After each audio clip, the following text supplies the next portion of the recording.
Hello mga moms! Gawa naman tayo ngayon ng mango graham. So ito pala yung mga ingredients ko guys.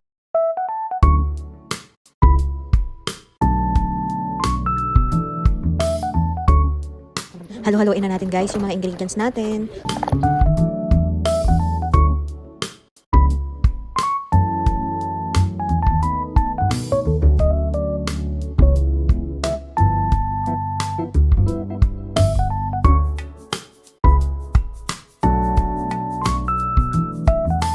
Ito na yung final output.